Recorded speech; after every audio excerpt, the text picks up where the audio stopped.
Voilà, bon, à part le réflexe myotatique simple, on va attaquer le deuxième réflexe myotatique qui est dit innervation réciproque. Donc, vous avez le réflexe myotatique à innervation réciproque.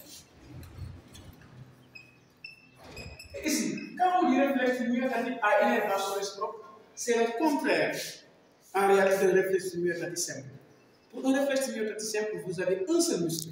Et pour un réflexe myotatique à innervation réciproque, vous avez deux muscles. Le muscle M1 et le muscle M2. Autrement dit, des muscles antagonistes. Quand on dit des muscles antagonistes, ce sont des muscles qui ne font pas la même chose.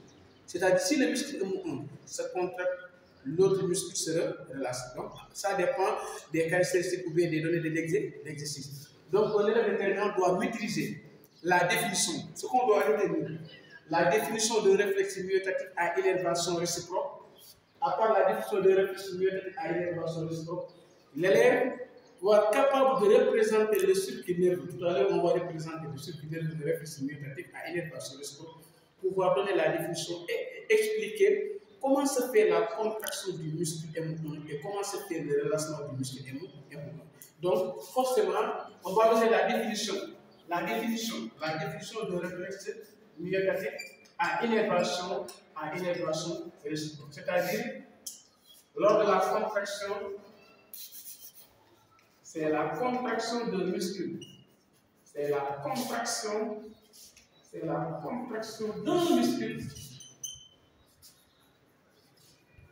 d'un muscle M1 et toujours c'est la contraction de muscle M1 étiré. C'est la contraction de muscle M1 étiré qui est toujours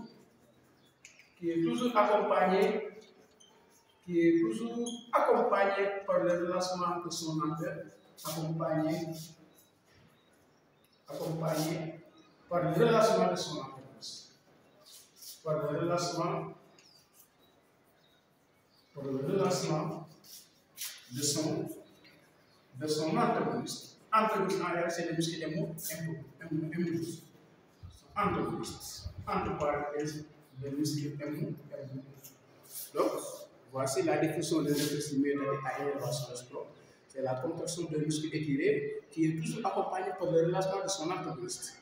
Et l'explication se fait à partir du schéma. Donc, on va dessiner le circuit nerveux pour bien le travail de réflexe myotatique à innervation réciproque.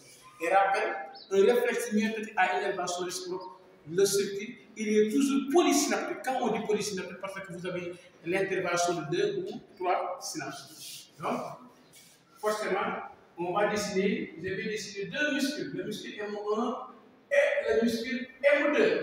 Voilà. Donc, quand on dit muscle antagoniste, forcément, vous avez deux muscles.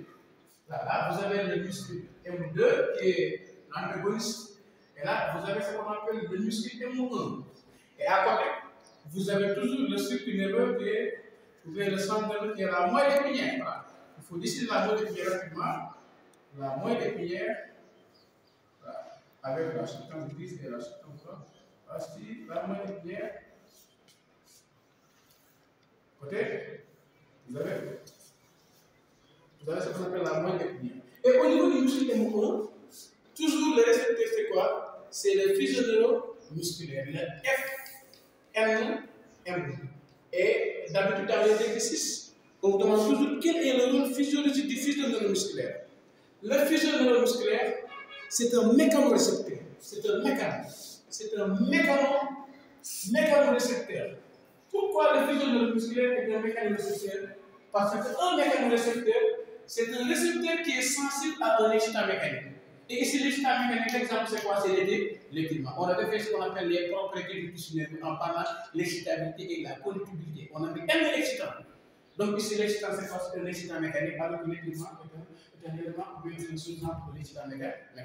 À chaque fois, vous donnez cette réponse. C'est un mécanorécepteur, car c'est un récepteur qui est sensible à un étirement. C'est un récepteur qui traduit l'étirement à un débit nerveux qui est déchargé. Donc, vous avez le physioneuromusculaire. Et Au niveau du fuseau neuromusculaire, vous avez toujours le départ de nerf ou du conducteur sensitif qui a son postérieur au niveau du crânien. Ce neurone va exciter directement. Voilà. Vous avez ce qu'on appelle une synapse ici et là. Vous avez le neurone, vous avez le nerf moteur. Là, c'est le nerf moteur du muscle émouvant. Mais le neurone sensitif à part de l'organisation terminale par l'intermédiaire d'un interneurone. Par l'intermédiaire d'un interneurone, vous aurez un deuxième neurone moteur du muscle antagoniste. Là, lui aussi, c'est un nerf moteur du muscle antagoniste ou du muscle émouvant. Toujours une synapse excitrice. Là, vous avez une synapse excitrice. Ici, vous avez une synapse inhibitrice. Donc, au niveau du motonome du muscle M2, on va insérer un PPSI. Là, c'est un PPSI au niveau du motonome, au niveau du corps cellulaire du neurone du muscle M1, on va insérer un PPSE. C'est un PPSE, raison pour laquelle vous avez une si, un signe plus ici, vous avez un signe. Donc, à part du schéma, là, vous avez ce qu'on appelle le nerf sensitif. Toujours, alors ici, on peut prendre le système, vous avez fait un message, un télé de commande. Et à part de ce schéma, comment se fait le mécanisme de coordination des deux muscles antagonistes? On va commencer à partir du muscle M1. Le stimulus pour l'excitation, c'est quoi? C'est l'étirement. L'étirement de qui? L'étirement du muscle M1. L'étirement du muscle M1 va provoquer l'excitation du filet neuromusculaire de ces deux muscles. Comme le filet neuromusculaire est un récepteur sensoriel, il traduit ou bien il transforme l'étirement à un message nerveux. Ce message nerveux est appelé nerf sensitif. Appelé nerf sensitif. Et nerf nerveux sensitif est véhiculé par un nerf sensitif qui passe par la rachide dorsale. Le nerf sensitif ou bien le nerf sensitif va exciter directement le neuromoteur du muscle M1. Et cette excitation se fait à partir d'une synapse excitatrice. Et cette synapse excitatrice, le résultat c'est quoi? Ça doit être un PPSE. Et ce PPSE, au niveau de l'action, va générer un potentiel d'action. Ce potentiel d'action, en réalité, c'est l'effet de moteur qui arrive au niveau du muscle en provoquant sa contraction. Voici la contraction du muscle M1. Et comment se fait le relâchement du muscle M2? Par le même message qui se trouve au niveau du nerf sensitif. Ce même message par l'intermédiaire d'un interneurone inhibiteur. Parce que pourquoi vous avez un interneurone? Parce que le neurone sensitif est un neurone excitateur. Et un neurone excitateur, il libère toujours de l'acétylcholine. Donc, si le neurone sensitif fait une synapse directe avec le neurone moteur du muscle antagoniste, dans ce cas, le muscle antagoniste va se contracter. Et pour éviter la contraction du muscle M2 ou bien la contraction du muscle antagoniste, il faut insérer un interneurone entre le neurone moteur du muscle M2 et le neurone sensitif. Et l'interneurone va inhiber le neurone moteur du muscle antagoniste. Et l'inhibition, c'est une synapse inhibitrice. Et à la fin, ou bien les résultats d'une synapse inhibitrice, on aboutit à un PPSI. Et un PPSI donne toujours au niveau de l'action du moteur un potentiel de repos. Et le potentiel de repos va provoquer le relâchement du muscle antagoniste. Donc, vous avez ce qu'on appelle le relâchement du muscle antagoniste.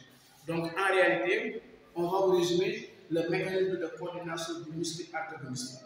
Comment se fait le mécanisme du muscle de réflexe à innervation du sport? L'étirement du muscle M1 va provoquer l'excitation de son filet neuromusculaire qui donne naissance à un message nerveux véhiculé par le nerf sensitif. Ce nerf excite directement le neurone moteur du muscle étiré en provoquant sa contraction. Ce même message, par l'intermédiaire de l'interneurone, va inhiber le neurone moteur du muscle antagoniste en provoquant son relâchement. Ici, le circuit est polycyclique. Donc ici, le circuit ici, le circuit est polycyclique. Le circuit est polycyclique. Pourquoi polycyclique? Parce qu'il y a au moins deux synapses. Ici, le circuit est polycyclique. Parce que vous avez une synapse ici vous avez une simple, ici vous avez une simple. Et la vidéo suivante, on va terminer les réflexes myotatiques par un réflexe myotatique à un réflexe myotatique inverse, parce qu'ils sont au nombre de 3. Réflexe myotatique à élévation de stroke, réflexe myotatique simple et réflexe myotatique inverse.